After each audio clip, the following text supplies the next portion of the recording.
Halo guys, Assalamualaikum warahmatullahi wabarakatuh. Masih bersama saya Sari Ayu Landari dalam pengolahan sinyal digital pertemuan pertama. Kali ini kita akan membahas tentang apa saja sih yang akan kita bahas dalam satu semester ini ya. Kita ada 12 topik bahasan untuk bisa kita bahas dalam setiap pertemuannya.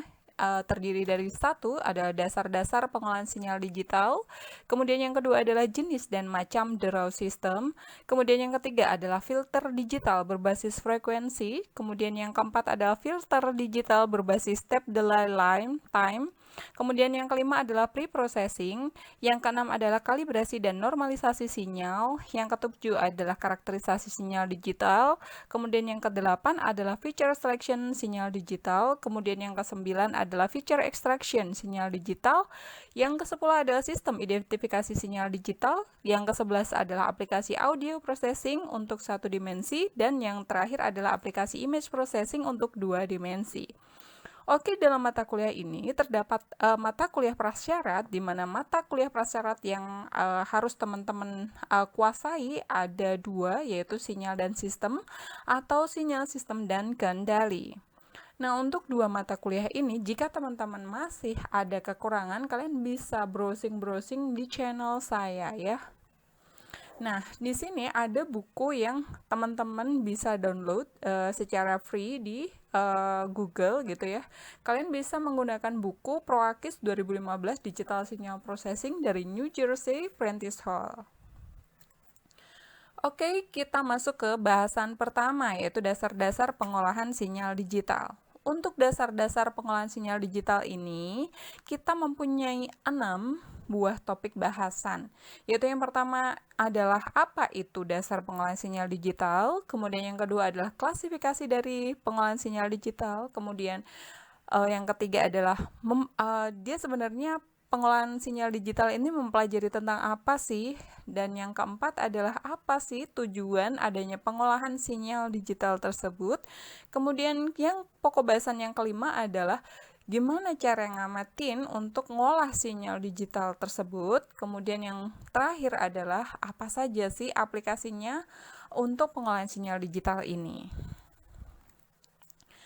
Nah, kita masuk ke yang pertama, yaitu apa sih sebenarnya pengolahan sinyal digital? Pengolahan sinyal digital itu merupakan suatu operasi matematik yang dilakukan terhadap suatu sinyal sehingga diperoleh informasi yang berguna.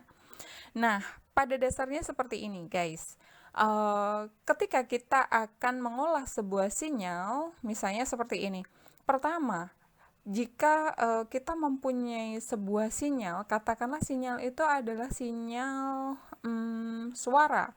Lalu kemudian akan kita proses, maka suara itu harus diubah dulu menjadi digitalisasi. Setelah digitalisasi, suaranya itu bisa kita masukkan ke dalam laptop atau komputer atau perangkat digital, maka baru akan kita bisa proses terlebih lanjut. Entah itu digunakan untuk deteksi, entah itu digunakan untuk yang lain, forecasting atau yang lainnya. Begitu ya guys.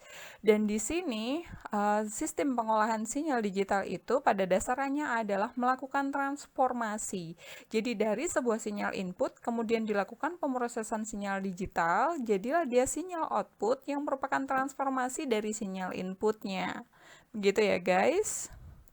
Nah, ini bagaimana sih untuk mempelajarinya?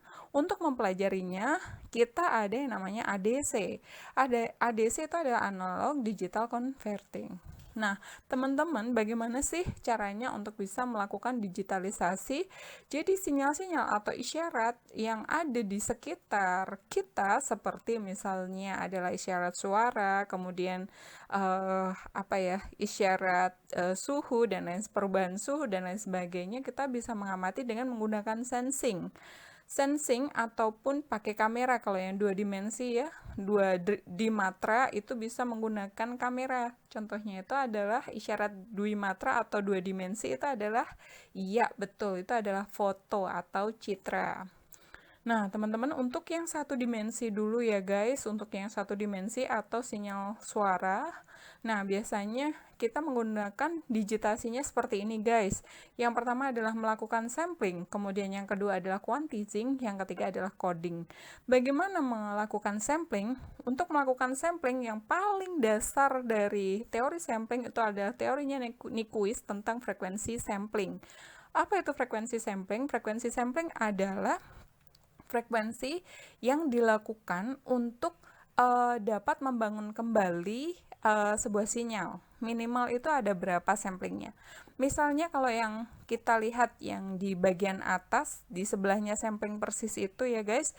Nah, satu sinyal itu akan dibagi-bagi menjadi beberapa bagian.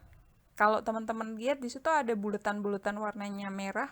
Nah, itu adalah pembagian-pembagian dari satu sinyal tersebut atau dia diwakili oleh 4 buah titik. Ketika sebuah gunung di sinyal itu ada bagian gunung dan lembahnya kan guys. Nah, itu sebuah gunung itu bisa diwakili oleh 4 titik warna merah sehingga dia bisa dikatakan bahwa dalam satu frekuensi berarti yang ada gunung dan ada lembahnya, itu dia terdiri dari ada berapa frekuensinya? Ada berapa? Ya, ada 8 sampling. Jadi ada 8 sampling untuk satu frekuensi. Begitu ya guys. Nah, oke. Yang berikutnya kita lihat yang quantizing. Apakah itu quantizing? Nah, kalau quantizing sendiri itu sebenarnya adalah pilahan-pilahan tadi kemudian digitalisasi atau dibuat berundak-undak. Nah, dibuat berundak-undak maksudnya adalah dia akan dikenali sebagai apa gitu ya. Dia bisa berundaknya ke kanan, bisa berundaknya ke kiri tergantung dari frekuensi samplingnya. Kita lihat yang frekuensi samplingnya itu kecil. Nah, kalau frekuensi samplingnya itu kecil atau sedikit, dalam teori Nyquist mengatakan bahwa frekuensi sampling itu adalah paling kecil adalah 2. Loh, kenapa seperti itu? Jika misalnya teman-teman itu mempunyai sebuah sinyal sinus, maka kalau misalnya kita mempunyai sampling 2, kita bisa mengatakan itu ada di atas ataupun di bawah. Kita bisa mengatakan samplingnya itu bisa yang di gunung ataupun yang di lembah. Nah, itu sudah bisa membuat yang agak serupa, tapi sinyalnya masih berupa sinyal segitiga ya, segitiganya ke atas dan segitiganya ke bawah. Itu adalah syarat minimal. Nah, kalau satu sudah tidak bisa dikatakan sebagai sinyal sinus. Kenapa? Karena dia hanya sinyal segitiga saja. Ya kan guys. Nah, apalagi kalau misalnya samplingnya setengah, nggak mungkin ya. Samplingnya itu biasanya bentuknya ada bilangan bulat gitu. Nah, setelah itu kita masuk ke kalau misalnya quantizing, di quantizing sendiri itu semakin banyak sampelnya, apakah itu semakin baik atau semakin enggak bagus? Nah, sekarang kita lihat, jika yang disasar itu adalah ketelitian, maka kita bisa mengatakan bahwa sampling paling yang sangat kecil, misalnya di sampling satu periode itu disampling menjadi beberapa, jadi dua sampel misalnya, itu lebih bagus atau lebih buruk dibandingkan dengan 100 sampel gitu. Kalau teman-teman sasarannya itu adalah ketelitian, maka yang 100 sampel itu lebih baik daripada yang 2 sampel. Tapi kalau alasan atau sasaran teman-teman itu adalah untuk menghemat atau penghematan memori, maka dalam satu sampel, dalam satu periode itu teman-teman bisa membuat 2 sampel gitu. Sampai di sini jelas guys? Nah, lalu setelah itu kita masuk ke coding. Bagaimana untuk melakukan codingnya? Untuk melakukan codingnya kita bisa tinggal melakukan perhitungan. Yang pertama adalah di sini ya guys, ini adalah 1 0, kemudian naik ke sini. Oh, dia adalah 1 0. Kemudian dia naik ke atas, dia adalah 1 1, kemudian naik ke turun ke bawah, dia adalah 1 0, kemudian turun ke bawah lagi, dia adalah 0 1.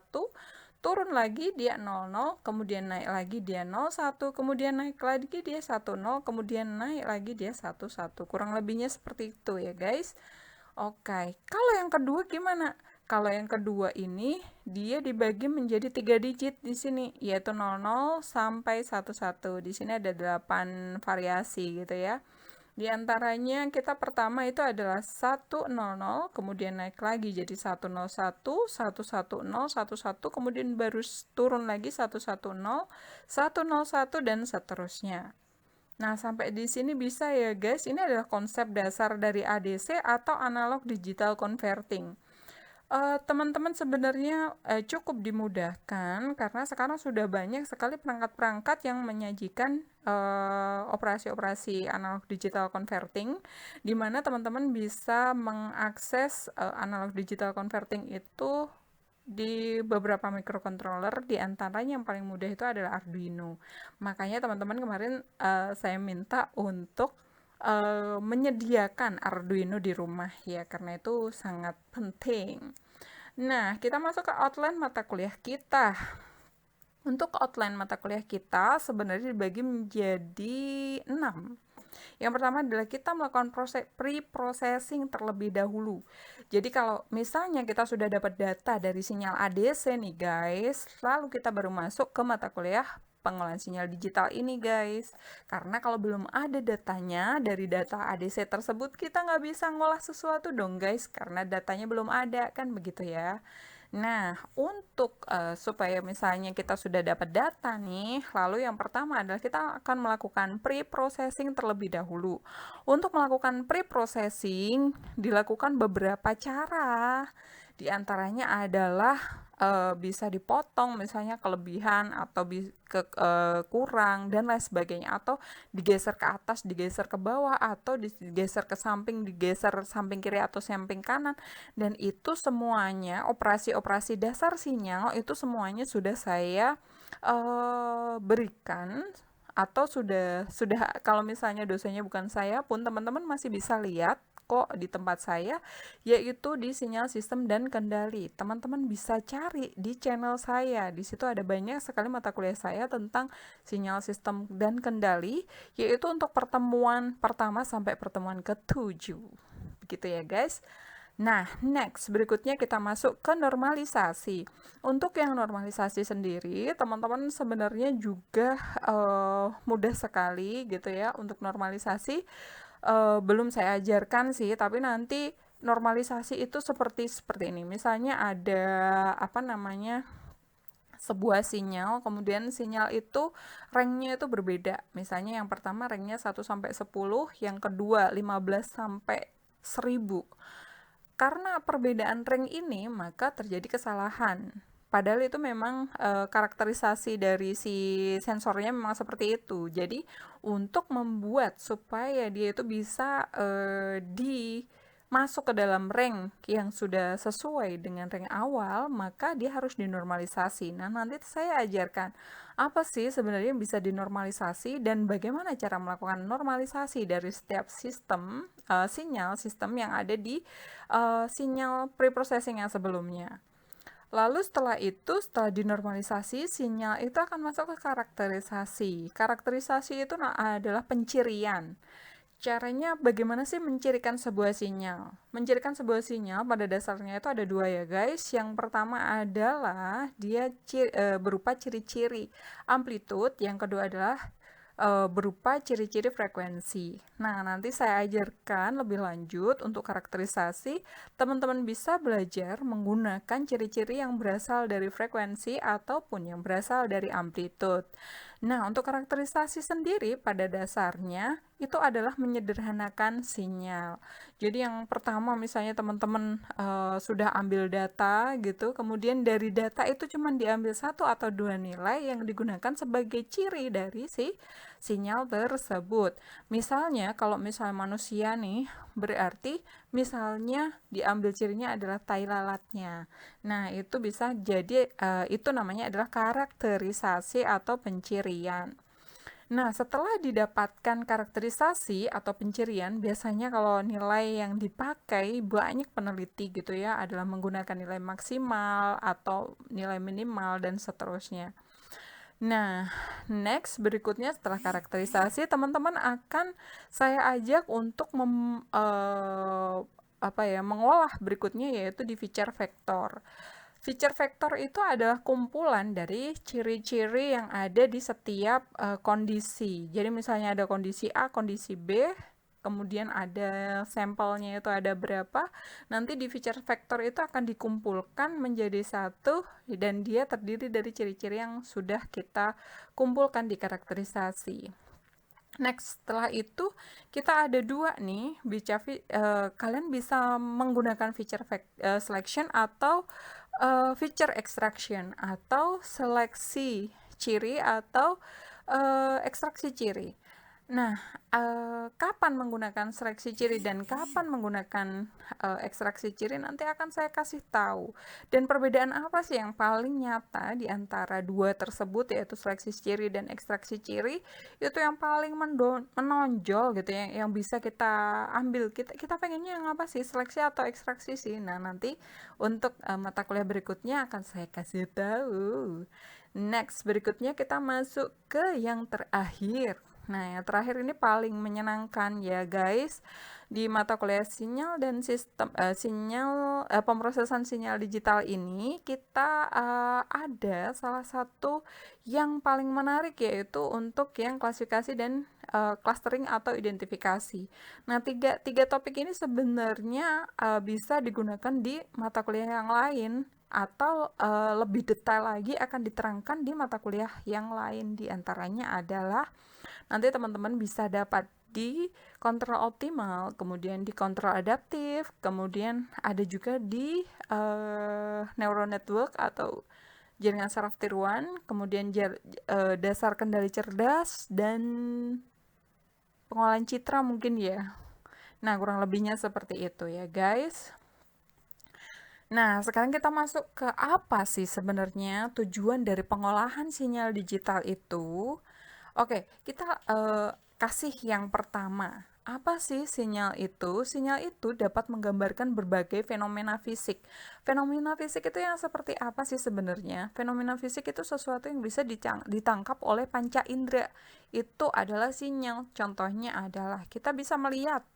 Oh, berarti pemandangan itu merupakan sebuah sinyal gitu ya. Nah, makanya ketika pemandangan itu ditangkap jebret, maka pemandangan itu akan menjadi sebuah citra atau gambar. Nah, citra atau gambar itu adalah sinyal dari dua dimensi. Seperti itu ya guys. Lalu apalagi? Selain itu kita juga punya indera pendengaran. Indera pendengaran berarti suara atau musik itu voice atau sound itu dia juga merupakan sebuah isyarat digital. Sebuah isyarat. Lalu kemudian setelah digitalisasi dia dimasukkan menggunakan ADC tadi, maka dia akan berubah menjadi suara digital yang bisa kita olah di pemrosesan sinyal digital. Seperti itu ya guys. Lalu kemudian setelah itu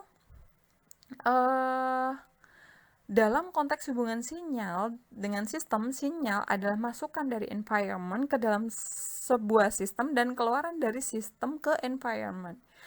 Jadi, seperti yang sudah saya jelaskan sebelumnya bahwa sinyal-sinyal tersebut itu merupakan perubahan atau transformasi dari sinyal input yang kemudian diproses dalam pemrosesan sinyal digital, yang kemudian outputnya itu merupakan transformasi dari input sinyal yang sebelumnya. Seperti itu. Kemudian setelah itu, bagaimana untuk contoh-contohnya dalam kehidupan sehari-hari? Misalnya seperti ini guys, dalam teori ADC, katakanlah kita mempunyai sebuah sensor. Kalau misalnya nih kita bilang aroma, berarti kalau begitu kita punya hidung. Hidung itu adalah sebuah sensing gitu ya, atau alat indera manusia atau sensor lah ya kalau kita bilang. Nah, berarti kalau misalnya kita punya hidung, sebagai alat indera, berarti aroma itu adalah sinyal. Nah, aroma tersebut uh, sesuai dengan sensingnya, misalnya dia menggunakan sensor gas. Sensor gas tersebut dia menggunakan konsep yang seperti apa? Misalnya, konsepnya itu adalah konsep arus atau konsep tegangan atau konsep kapasitans. Itu biasanya untuk sensor itu ada 3 macam tersebut ya. Nah, yang paling sering dipakai untuk sensor itu adalah tegangan. Jadi dia akan mengubah tegangan aroma tersebut menjadi sebuah tegangan. Maka semakin kuat si aroma tersebut, maka tegangannya juga akan semakin besar, kurang lebih seperti itu. Nah, kalau misalnya arus dan tegangan itu bisa mengubah bagaimana bisa mendeteksi bagaimana si aroma tersebut kuat atau lemah, maka kita bisa melihat tidak perlu dengan mencium aromanya, tapi kita hanya dengan menggunakan data kualitatif gitu ya, data yang telah diambil dari ADC tersebut untuk bisa diolah untuk proses berikutnya. Kurang lebihnya seperti itu. Nah, dalam rangkaian elektrik nih guys, itu kita punya banyak sekali sebenarnya yang bisa kita olah. Di antaranya adalah suara, kemudian suhu, kemudian tekanan udara, kecepatan, debit air, dan seterusnya. Pada dasarnya, kalau kita ngomong masalah deteksi, jadi ada perbedaan yang sangat signifikan di antara detektor dengan alat ukur. Nah, ini yang nantinya akan dibahas karena di sini kita bicara masalah pemrosesan sinyal. Nanti akan saya kasih tahu sebenarnya apa saja sih yang berada di bawah pemrosesan sinyal digital itu dan apa aja yang tidak berada di bawah sistem pemrosesan sinyal digital tersebut. Kalau misalnya dia merupakan sebuah alat ukur artinya adalah dia harus terkalibrasi. Kalau di pemrosesan sinyal kita bicara masalah pengenalan. Jadi kalau misalnya bukan sebuah alat ukur gitu ya, tapi lebih ke deteksi atau detektor gitu untuk pengolahan sinyalnya. Kalau sebuah alat ukur, maka nanti mata kuliahnya berbeda, yaitu pengukuran alat ukur dan pengukuran gitu ya. Nah, tapi kalau yang di sini dia bedanya dengan alat ukur adalah kalau di pemrosesan sinyal digital ini sensingnya untuk mengukur, walaupun sama-sama untuk mengukur, tapi ini mengukurnya tapi tidak dengan kualitatif. Misalnya nih, aroma. Apakah aroma itu bisa diukur? Bisa. Nah, bagaimana cara mengukurnya? Menggunakan ADC. Kalau ADC itu hanya digunakan untuk mengukur kuat atau lemah dengan menggunakan satu sensor, itu namanya adalah alat ukur. Tapi kalau misalnya dia dibandingkan antara 2 buah sensor atau 3 buah sensor atau 4 buah sensor atau multisensing yang lain, maka dia dikatakan sebagai deteksi. Keluaran dari alat ukur itu adalah angka, berupa angka. Misalnya, berapakah kuat aroma tersebut, maka keluarnya adalah 4, 7, 10 dan seterusnya. Tapi kalau detektor, dia menyatakan bahwa apakah berapa sih yang berapa sih berapa kuat sih aroma tersebut, maka dia bisa mengatakan kuat, agak kuat, sangat kuat, kuat, seperti itu. Jadi detektor berbeda dengan alat ukur. Nah, di sini kita hanya akan bicara masalah detektor dulu ya guys. Nah, terus kita masuk ke praktikumnya guys. Gimana sih cara ngamatin? Nah, di sini teman-teman yang harus dilakukan untuk setiap kelompok gitu ya guys. Yang pertama adalah melakukan dengan 2 kondisi. Nah, teman-teman harus membuat proposal terlebih dahulu gitu ya. Proposalnya nggak usah susah-susah, nggak usah hanya 1 lembar gitu ya. Kalian tuh ingin mendeteksi apa gitu. 2 kondisi itu misalnya seperti ini. Saya ingin mendeteksi sebuah pencemaran. Kalau pencemaran air misalnya, berarti parameter yang mau diamati itu apa? Yaitu keruh dan enggak keruh gitu kan ya. Nah, kalau misalnya parameternya yang mau diamati adalah keruh dan tidak keruh, maka kalian bisa menggunakan sensor warna gitu ya. Dan selain sensor warna ada sensor apa lagi guys? Monggo silahkan dipilih sendiri gitu ya. Yang penting harus ada minimal 2 sensor gitu.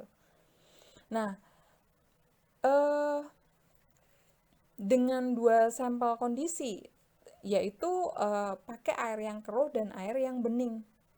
Jadi kalau teman-teman itu mau menggunakan pemrosesan sinyal digital, itu minimal ada 2 sampel kondisi gitu ya. Misalnya mau pencemaran, berarti sampel kondisinya itu adalah air keruh dan air jernih. Seperti itu.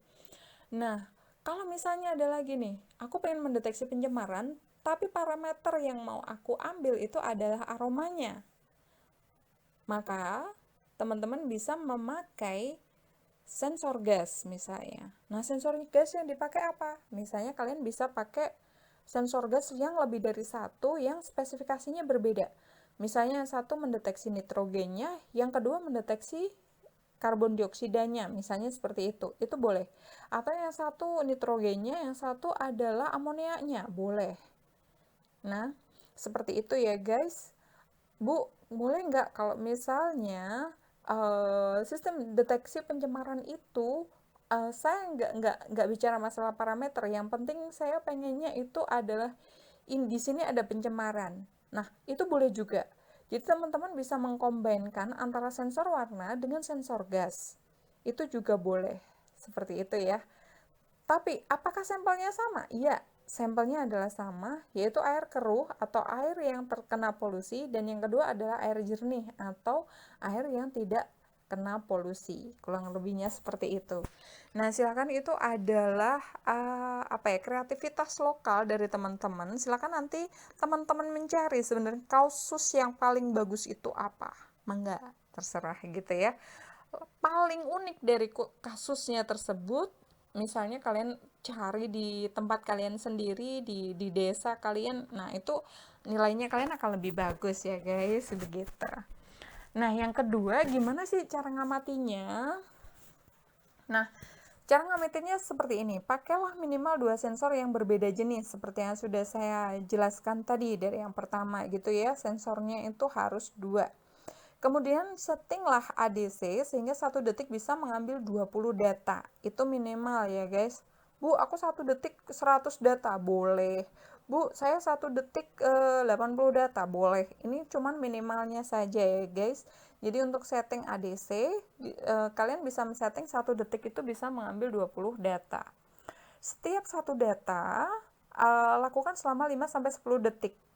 Kalau misalnya 5-10 detik, berarti kalau 1 detiknya 20 data, data kita bisa terkumpul dari 100-200 data dalam setiap pengambilan data. Nah, berapa kali sih pengambilan datanya? Nah, untuk pengambilan data sendiri dilakukan selama 10 kali untuk setiap kondisi. Jadi tadi kan kondisinya ada 2 ya, air jernih dan air yang terpolusi. Nah, masing-masing kita ngambil 10 kali. Jadi kita ngambilnya 20 kali lah ya. Karena 10 kali ngambil yang dari air bersih dan 10 kali ngambil yang dari air yang berpolutan, seperti itu. Maka setelah itu kita ambil datanya. Nah, yang terakhir kita akan jelaskan masalah aplikasi. Untuk aplikasi dari pemrosesan sinyal digital ini, teman-teman dibagi menjadi 4, yaitu yang pertama adalah deteksi, digunakan untuk deteksi, yang kedua adalah klasifikasi, yang ketiga adalah forecasting atau peramalan. Kalian bisa jadi mbah dukun gitu ya di sini ya. Yang terakhir adalah kendali. Kalian bisa melakukan pengendalian dari sebuah sistem deteksi gitu ya. Sama aja, cuma dibolak-balik aja sih guys.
Nah, tugasnya adalah teman-teman carilah apa yang mau dideteksi, seperti yang tadi, kemudian parameter yang mau diamati itu apa, kemudian pilih sensor, sensornya minimal 2. Bu, saya boleh 3 nggak? Boleh, nggak apa-apa.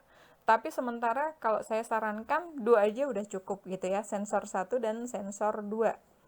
Nah, setelah itu, setelah kalian ambil datanya, sama seperti yang sudah saya jelaskan di atas tadi, maka teman-teman nanti akan mendapatkan atau akan mengisi tabel-tabel yang ada di bawah, yaitu dia nomor itu adalah nomor pengambilan datanya. Pengambilan datanya tadi antara 100 sampai 200 dalam setiap pengambilan data gitu ya. Karena satu sampelnya, satu detiknya itu adalah eh berapa tadi 20 data gitu ya. Jadi kalau misalnya 5 sampai 10 detik maka akan mendapatkan hasil 100 gitu kan ya.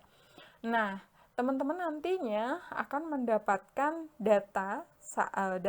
ambil data 1 sampai data 10 untuk sensor 1 dan data 1 sampai data 10 untuk sensor 2. Ini untuk satu kondisi. Jadi teman-teman nanti ada 2 buah tabel seperti ini, itu adalah untuk kondisi 1 dan untuk kondisi 2. Nah, hasilnya harus dikumpulkan minggu depan. Begitu ya guys. Terima kasih. Wassalamualaikum warahmatullahi wabarakatuh. See you and dak-dak.